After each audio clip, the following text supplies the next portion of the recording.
Welcome to View from the North on ThinkTech Hawaii. I'm your host, Jay Fidell. Today, we'll talk about comparing the US and Canadian economies in light of what happened in the recent elections in the US, and looking ahead to see where each of those economies will go. Our guest for the show is Dr. Ken Rogers, retired Canadian businessman. Welcome to the show, Ken. The fact is that Trump won the election, and a lot of people in this country, the ones who didn't vote for him, are not only disappointed, they're depressed.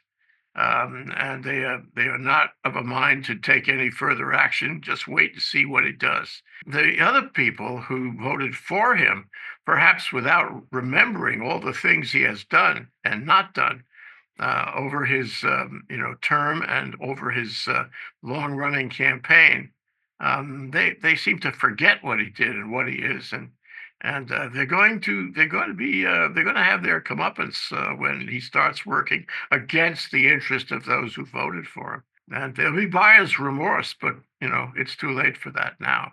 And I just wonder, how the reaction is in Canada.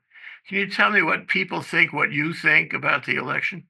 Most people just continue with their daily life and say, well, I wonder what'll happen, and maybe it'll be bad and maybe it'll be good. And much like when Hitler took over in Germany, people go on with their life, and it takes a while for them to realize, that the world has changed. Some of the first items would be, there's one of the dominant policy statements during the campaign was to erect monstrous tariffs.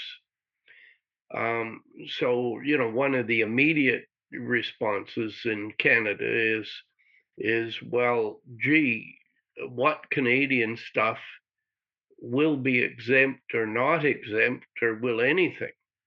Well, I can tell you economically that freer trade is better for everybody. The more there are barriers, so as the United States increases barriers, the rest of the world will counter with their barriers. And a general isolationist policy will essentially hand Africa and Asia to China and Russia. If the US becomes introvertish or becomes an introvert and just worries about its own stuff, and becomes anti-trade, essentially. The Chinese, for example, have taken some countries like Rwanda, and they have invested heavily, and they basically steer everything there. Well, if the U.S. simply gets out of, doesn't care about international things, such as, one of the first obvious ones would be Ukraine. What do you believe will happen to Ukraine? What will Trump's so-called peace initiative be? He's going to make a peace in his first day in the job or whatever he kept boasting. Will it just be handed to his friend Putin? You said that if the U.S. goes isolationist on trade and other things, then Russia will inherit Africa and Asia. Tell us how that works. Well, the U.S. involvement in various countries, is both militarily and economically. Well, if the United States sticks up trade barriers against some, heavily populated country like Nigeria or Egypt or Ethiopia, and, essentially eliminates whatever those countries are exporting to the United States, or really disrupts it, it creates an economic opportunity for China and Russia, as well as, and to go with the economic is really political. And, the U.S., essentially has virtually no influence in all of the areas that used to be, called it French West Africa, the Sahara Desert countries, and all of the, problems that those countries have to do anything other than what the Russian militias are accomplishing in those countries. So that really the influence of the United States in the world will go down very quickly, in my opinion. Well, let's talk about image. China's, to most of the world, their system's working better than the American, and most of Trump's policies will simply exaggerate the difference. Depending on what policies you assume Trump will change. For example, we've been assuming he will be far more isolationist, that he will have significant tariffs. I believe those two are slam dunks. Well, those two are enough to, have a major effect on most countries in the world. One of the things that come to mind is you say the U.S. As an isolationist country would lose influence, but we also live in a time of propaganda. And we have competitive propaganda. Xi Jinping wants to put us down, put our system down, as you mentioned, and so does Russia. And they're bent and they want to have their friends do the same thing. Everybody all together now put the US down so that the world thinks less of it and less of its democratic system, such as it is. So my question to you is how does that play in a world where we lose influence because we are turning our backs on trade, but we're also turning our backs on the propaganda that follows. What the image of the United States, for example, would change in the eyes of the world because of that propaganda. Huh? You kind of called it our democratic system. One of the biggest changes, in the U.S. is to be less and less democratic, less and less free enterprise. Really, the Republican Party kind of talks about free enterprise. Let's have no rules, no restrictions, etc. Well, free markets are, the market is a wonderful idea. One of the first courses in economics, or one of the first lessons in first year economics, is that free markets are quite magic. That they really really can accomplish great things. Now, if you just stop there, you make a big mistake, because you have to have the but. And the but is, unfettered free markets result in, the 1929 depression. And people forget that every 10 or 15 years before that, we had what were called money panics, which were just as bad. And then we had 2008, which showed that, free markets do not work. You must have a government balance. And what is the government balance?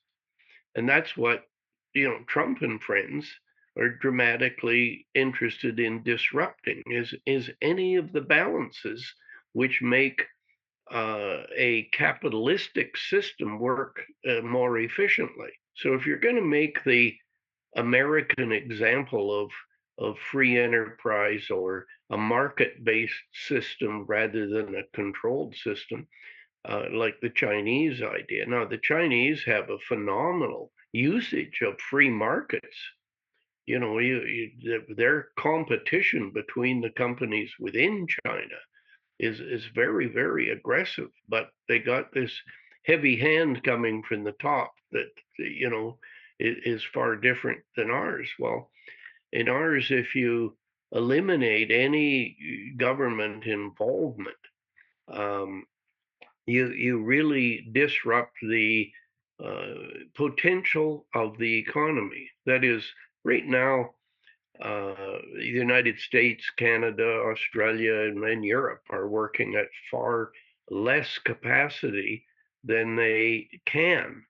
And a lot of it is because, um, the the academic description of what it would be the most perfect way to have um, free enterprise, and or a capitalistic system as we think of it, is you have to have certain balances between government and industry.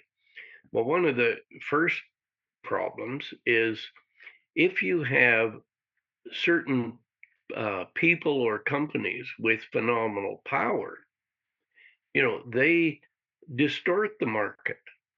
They may scream and say, let's have less regulation so we can trample all over a union or we can trample all over competition. Well, that is, they're saying deregulation is rah rah. That's free enterprise. Well, really, that's not. You have to foster the competition. And so the United States has many items that um, are anti-free enterprise. And a lot of it comes down to the fact that politics and the economy go together. And as long as you have the rich able to decide American elections by financing whoever they think will favor their pocketbook, then you're going to just keep chipping away at the potential that a free economy can produce. On top of the tariff issue, the isolationist issue, the barriers to trade issue, and the fact that Russia and China like to throw darts at our system as often as they possibly can. And there's a validity to the criticism because we are criticizing ourselves. It's not like what you see on TV or read in the press here in the United States stays in the United States. That is broadcast all over the world. So when Trump, as he has, criticizes the U.S. and tells you it's in big trouble and it's going off a cliff, everybody in the world sees that, and it plays right into the hands of the Russians and the Chinese. It's consistent with their attacks on the U.S. system. And I find it very interesting that these oligarchs are really shooting the country in the foot, and Trump is shooting the country in the foot. And at the end of the day, we'll have less influence, less trade, and we'll be less successful in the global markets. It seems clear that all these things are related. But let me go to something that somehow comes up when you talk about this, and that's the reserve currency. On the Putin side of the equation, they got together. One of the agenda items was knocking off the U.S. dollar as the reserve currency. Now, it may not be time for that just yet, but is that in the picture here? The description that you and I have been, sorting through here of how the U.S. will do as an isolationist power does put that at issue, doesn't it? If the U.S. is totally isolationist, like very isolationist, one would say, well, the United States doesn't care that the US dollar is used as a reserve currency. That is what the Russians are particularly upset about, and also say Iran as another example, is because the US dollar is used as a reserve currency and therefore as the currency in which most international trade is done. Most international trade and international financial transactions are done in US dollars. Well, if that the Russians don't like that because when the US can develop sanctions that have some teeth because of that. If you eliminate that, then the sanctions against Russia don't have an effect. The US can't threaten India with something that's saying if you have more trade with Russia and do friendly things with them and sell them arms that we don't like, or whatever will be in theory in the US's interest, India can just say, nah, nah, nah, nah, we'll do what we feel like. We're a sovereign country, and and you can't do as much to us as you could before Trump changed to be isolationist. So maybe we're approaching that now because people are watching the televisions and reading the American newspapers all over the world. It's like the whole world is syndicated, and they get a very clear idea of how the U.S. is doing. They get a clear idea of who Trump is and what he's about and what he wants to do and what he is doing. I think they appreciate that he's powerful, but they also appreciate that the country ain't what it was. And I think that over time, to the extent that the American economy declines because of his policies, the American dollar is at greater and greater risk. All these things are connected. But the one thing that's connected, I wanted to ask you about is if his policies succeed, not only tariffs, but you know, undermining the social safety net, doing mass deportations, doing deregulation on a grand scale, shrinking down government in every way, being misogynistic and racist and all that. What you have is grand changes in the country, and those changes, disruption, your word, those disruptions will undoubtedly have an effect on the American economy. Don't you think that is likely to happen now? And in what degree? I really do, and I think it's important to have the basic idea of a really, really efficient economy, which the U.S. does not have right now, even though their total GDP per uh, growth is better than most of the world this week. It's far below what it should be. But key in that, and to kind of measure the Trump effect, as I would call it, is what are the main, as far as make the economy better, what is the role of government? And I start with that statement I made earlier that uh, free markets are pretty magic, except, it's got some exceptions. And that really becomes what is the role of government to make a market economy or capitalism work as efficiently as possible? How can you avoid 1929, the 2008 financial crisis, and a bunch of things? And you kind of get what is the role of government and think of each of them in terms of what Trump will do.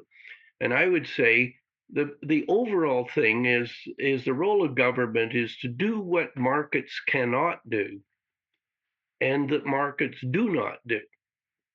Okay, so a do not do would be, for example, free markets will not do basic research. Now, the United States has a half a dozen fantastic research centers. Well, as far as I understand it, Trump doesn't believe in that. They'll be defunded. Their government efficiency. Let Tesla do their own research or whatever, and that might be fine for one company, but it won't be good for the economy. Okay, the other thing is the roles of government is basically to keep the markets on track. Well, to do so, you need competition. Well, a lot of Trump's philosophy or the policies of people saying, let's have deregulation. Well, that means the powerful guy can stomp on the competition. Like regulation is let's talk antitrust as a dominant regulation, and think of the original, oil and Standard Oil kind of thing, and the breakup of those mega monopolies. Well, we're getting to that stage again with all of the high tech stuff. The what do they call it? The Magnificent Seven in the stock market now, and I noticed yesterday that Nvidia alone was 7% of the S&P average or something of that sort. Anyhow, the role of government keep the markets on track means you need a competition. Another item is you need really efficient or what I'd call perfect flow of information. Well, I have never heard Trump make a speech without calling fake news. Pick on the Washington Post, the New York, Times, etc. Is any TV news thing that gives an honest answer, he calls it fake news. Well, like if you think of what is the role of government to make markets work as magically as they can do most of the time, you need to have that flow of information. You also have to have the government play a heavy-handed role in preventing what I call harmful actions, such as pollution. Like the whole idea of like what China's suffering right now from ridiculous pollution, but so are some U.S. cities. And you think of Flint, Michigan, and their water problem is talk about stupidity. Well, it's really the role of government was not adequate. Um, and uh, and I've hit basic research before, but if you stand back and you say um, Americans think their system is better than anybody's.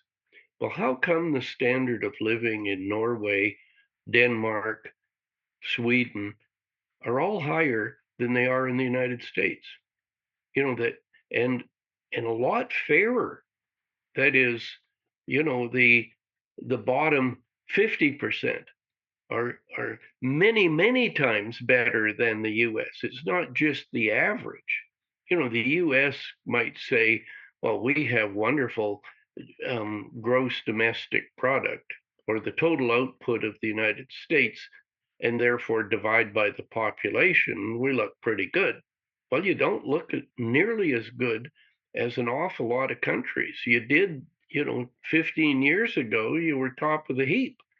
Now you're in 15th place. You got much of Western Europe.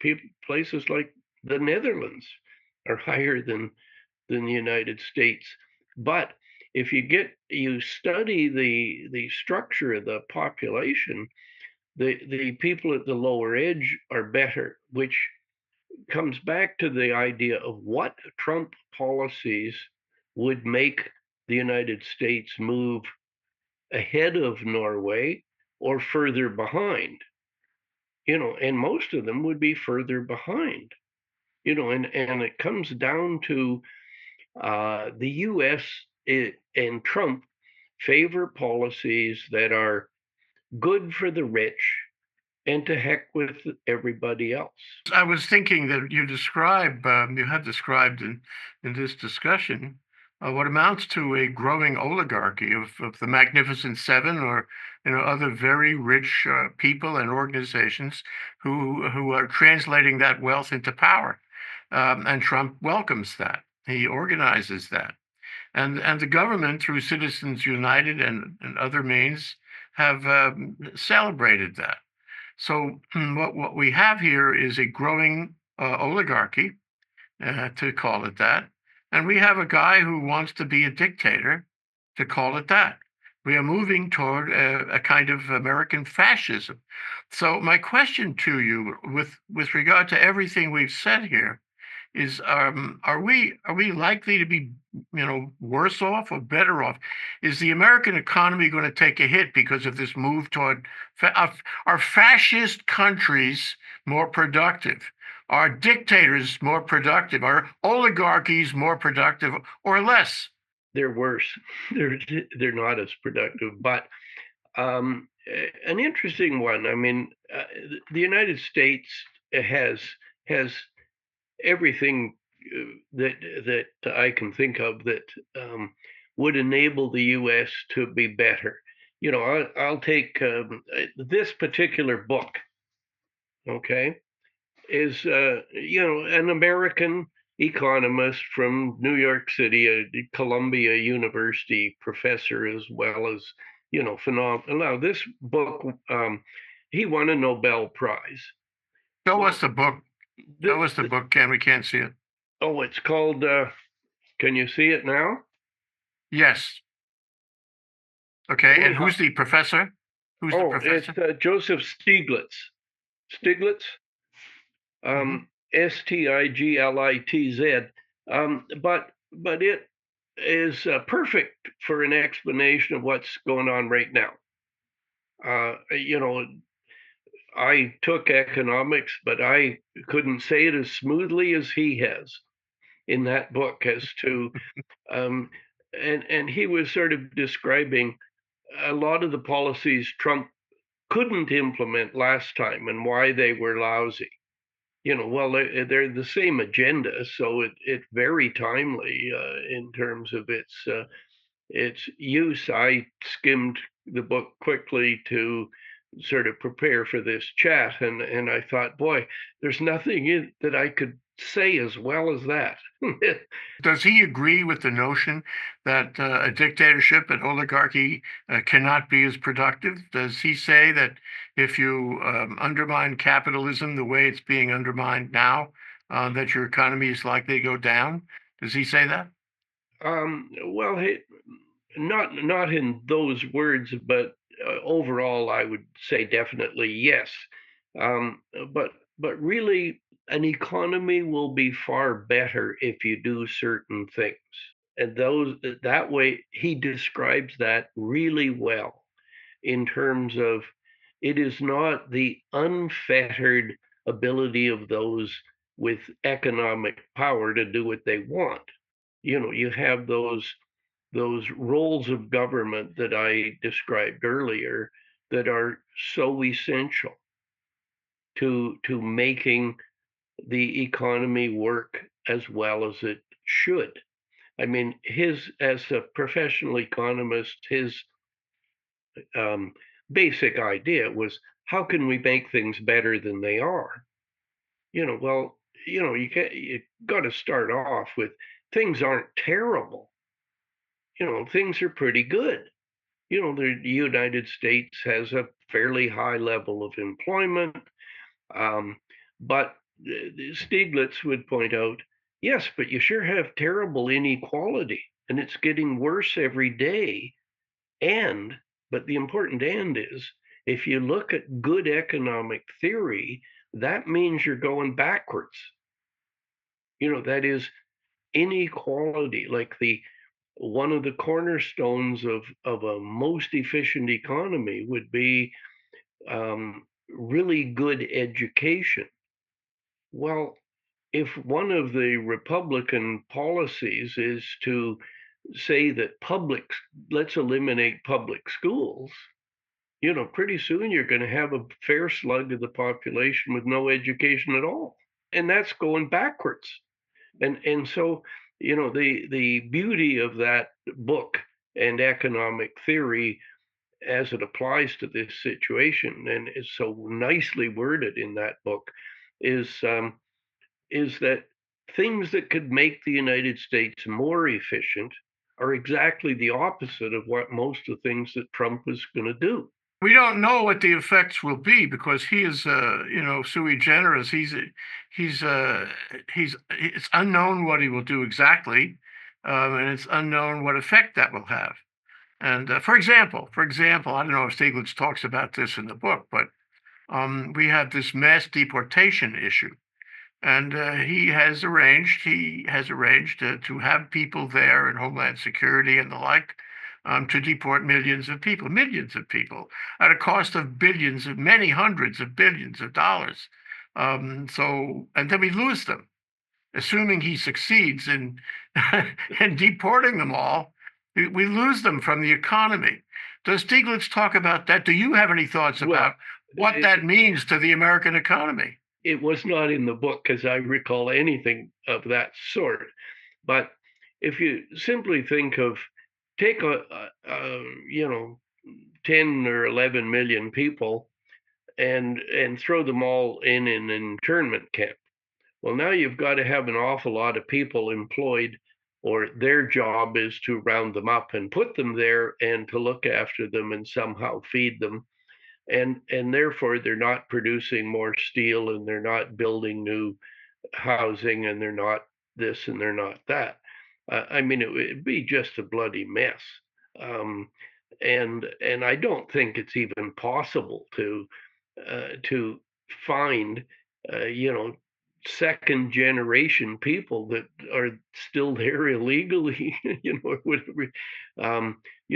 Where do you draw the line as to, who's not supposed to be there in his list, and blaming the immigrants for a variety of things might sound good when you're on the, political speech circuit, but it really is not a very accurate description. I mean, the United States economy really relies heavily on what the immigration has done for the economy. Particularly, you think of say California as the breadbasket of the country, and who looks after all of those, fields and orchards and so on, and it's not, yours or my sons and daughters or grandkids who've gone through a nice American uh, elementary school, high school and a college. They're not out there doing anything.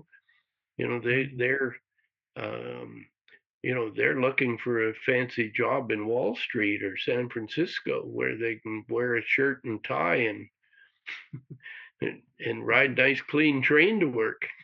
Ken, it strikes me that that some of the people who are concerned about Trump's policies and what he will do, and the decline of civil rights and human rights in the country affects them one way or the other, so they're going to want to leave voluntarily. I saw a very interesting ad about a cruise, a ship that took you on a 4-year cruise. So you could be away from the country for 4 years and only come back like Rip Van Winkle when he is presumably out of office, if that ever happens. One of my fears is that there will never be another fair election in the United States. That Well, one, like if Trump's willing to have created the January 6th assault on the Capitol, well, it's an awful lot easier when you've already had a practice round and you're in charge, that then there won't be a next time when, once they're in power, he and his friends will never leave. oh yeah, I think it's a real possibility, and a lot of what he says supports that. But what I'm concerned about is people leaving voluntarily, and the natural destination is Canada. I don't know what the Canadian immigration laws are like. I do remember reading that the Canada authorities were not particularly excited about taking in millions of Americans. And I wonder if there's any notion about that now. Not just notion, there's already contact between the Trump team and Canadian people uh, wanting Canada to alter its immigration policies, not allow as many immigrants into Canada. Now, I don't know. I'm thinking of that more in the sense of people that would come directly to Canada from somewhere. But I'm not party to the conversation, so I'm sure it includes, you know, Americans trying to flee. Suppose they did flee. Suppose they came to Canada. Suppose 5 million people came to Canada, all of whom, had been useful members of the American economy. Doesn't that help Canada's economy? In theory, but if you have them come really quickly, it creates a phenomenal mess. For example, we currently have a far tougher housing crisis in Canada, far worse than the US does. That we're dealing with affordability of housing. Well, of course, if you have a bunch of rich Americans, the wealthier end who can afford to flee, it's not the poor guy who's going to be able to leave town. Um, the wealthier American and also would be reasonably well educated. So where they fit in the tier in the of intelligence and earning capability in the American society, they would fit in a similar spot in Canada. So in a normal times, Canada would say, please send us those kind of people. We'd love to have them. They'd be wonderful for Canada. But 5 million of them just wouldn't work. I mean, we were choking with,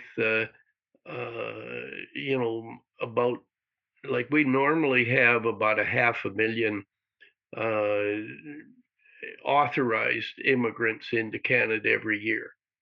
Well, you can't, and that's currently a political problem in Canada because our housing crisis, we don't have enough housing for everybody. And a lot of it is because we allowed university students to come to Canada, uh, somewhat like the US. A foreign student pays a much higher tuition, therefore, a private university is delighted to have a whole bunch of foreign students so they can make money as a business rather than just as an academic institution. If they got more money, they can pay the professors more. Well, who decides who they'll let in? It's the same group that's going to financially benefit if the university gets more money. Um, so Canada couldn't take that many people. I'm reminded of Australia, New Zealand. If you wanted to immigrate to Australia, New Zealand, you got to demonstrate that you're pretty wealthy. You got to demonstrate, that you have, I don't know, say, just for example, $1 million in your stash. So when you come, you're not going to be a burden on them. And I think it's not so easy to get immigrant visas to either New Zealand or Australia. And maybe that's where Canada is heading. Well, Canada has always been less discriminatory in that regard than Australia or New Zealand. And a lot of Canadians think to our detriment rather than to our credit. They'll say, oh, socially that's a wonderful thing, but I don't like it. In private. Um, the effect of the political change in the U.S. to Canada will be greater than it will be for any country at all except Mexico.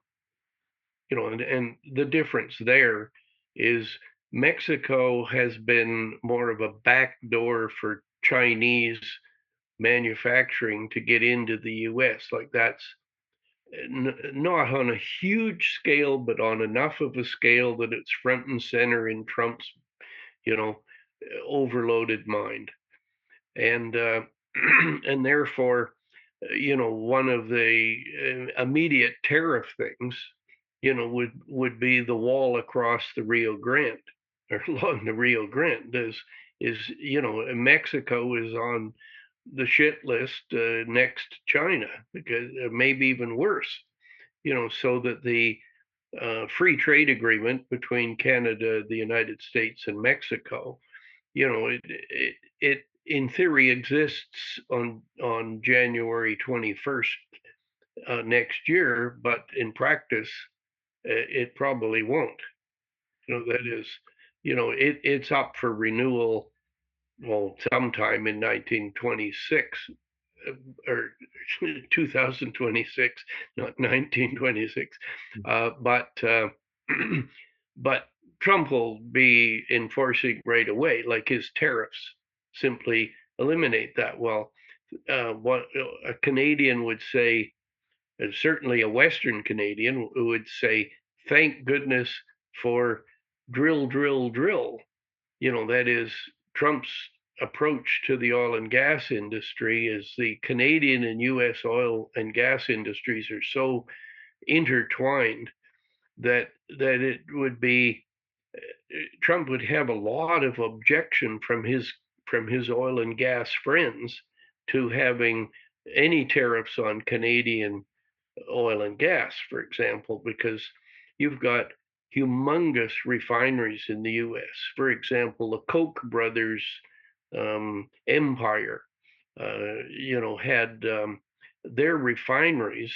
A lot of them are designed for Canadian crude, like from the oil sands, or a cynic will call them the tar sands, but it's really oil that is thicker and has several pollutants in it that that nice, clean Saudi crude doesn't have.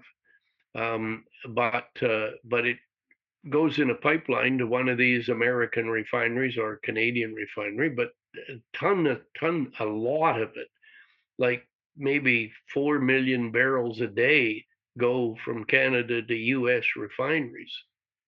Um, and those refineries, are important in the US economy. Well, it goes into the refinery and it comes out as gasoline. It's no different than any other oil. And you can't get that oil from somewhere else unless you get it from Venezuela. The Venezuelan Orinoco River Basin has got, exactly the same structure and stuff as the Canadian oil sands, like humongous quantity of oil that's untapped. Um, no, but to Canada, everybody's holding their breath. Which of the Trump policies will take effect? For example, on the tariffs, will Canada get overall exception? Will Canada get just oil and gas, or just this? Or what about, steel and aluminum, which cross connect? And if you take the attitude of Trump towards Mexican factories that are producing or throughputing Chinese stuff, trying to get into the American market by the back door. Well, what attitude is there? Is there any of that in Canada? Canada does buy stuff from China, but so does the U.S. I mean, if you take Walmart, I mean, Walmart buys as much from China as probably all of Canada. There's tons of Walmart stores in Canada. Let me go to the title question of our show, and that is, it goes back to your comment about if the U.S. Sneezes, Canada catches a cold, or words to that effect. And there's a fair possibility, Ken, from all we've talked about, that the U.S. economy will decline. Now, the rich will get richer, but the country in general will decline if he goes through on his policies. The U.S. economy will perform far less efficiently if those policies are in. The U.S. economy over time will be way worse, but in the very, very short run, if you have humongous tax cuts and you turn the jets on for, oil and gas drilling, the price of gasoline will go down. The public will be happy with that. The oil industry may not be as happy, but, it's so competitive that, if everybody's allowed to do all the drilling they can, they will do more. And therefore, you'll have the price of oil and gas go down. But in the short run, some of the policies will give the US economy a bit of a quick jolt. Hence, explain why the stock market has done so well, and is because the larger companies can see in the short run they're going to do things will be a little better. What about in the intermediate term, through his 4 years or more, if he tries to stay longer? What about the effect of all of this on the Canadian economy? You said it's not great. What effect would this kind of scenario have on the Canadian economy, given that we are linked so closely economically? Let me throw a little twist in that and say that the village idiot that he has in charge of health, if the United States basically says we're against vaccinations, well, if there's another COVID or equivalent, and I believe that in the way people travel around the world, particularly Americans, travel to all kinds of exotic places, it won't take long before there's another COVID equivalent hitting the United States. And if you have thrown out all the Dr. Fauci's and basically eliminated the idea that the United States should lead the world in solving health problems, maybe there'll be so many Americans dying that, like it's a weird scenario, but that would be of great harm to Canada too. Like the world tends to rely a lot on the most advanced countries solving how do you deal with COVID. It might have arisen in China, but who solved it? It was either some brilliant European, Australian, Canadian, or an American. Well, who's got more people? Like there's an awful lot of Germans, compared to Canadians, about twice as many. So they were about twice as likely to come up with a cure. But the world depends on these advanced democracies to whose government will finance things for the public good that the free market economy will not do. Like one of my points was basic research. The notion of another epidemic or pandemic is pretty scary, and it's relevant to this discussion because if you have another pandemic, that affects the economy. And I take it that it will not only affect the economy of the US, but all kinds of places, including especially Canada as our closest friend. And so if you have a lot of people sick and dying, if you have a lot of people who can't go to work or won't go to work, who are generally depressed in terms of advancing their careers and the like, you have a significant feature that will undermine any economy, no? Yes, I mean, to me, the items that make an economy more efficient, like in the long run, most of the moves that Trump is making will make the long run prospects for the US worse. It'll be a setback. After Trump's gone, it might recover. But to use, for example, the United States basically doesn't have an inheritance tax. So that enables idiots like Kennedy to be able to afford to run around and buddy up to Trump and therefore become Minister of Health. Well, that kind of thing is where my earlier comments is a free markets are pretty magic. They work really well, but they work most efficiently if government does its role. And the Swedes and the Norwegians and the Dutch have learned, and the Americans have not learned what role government should play and have government play those roles. And the US, it's the interconnection between the political and economic. That is, the rich guys in the US uh, control the politics, and therefore they bias the economic system in their favor.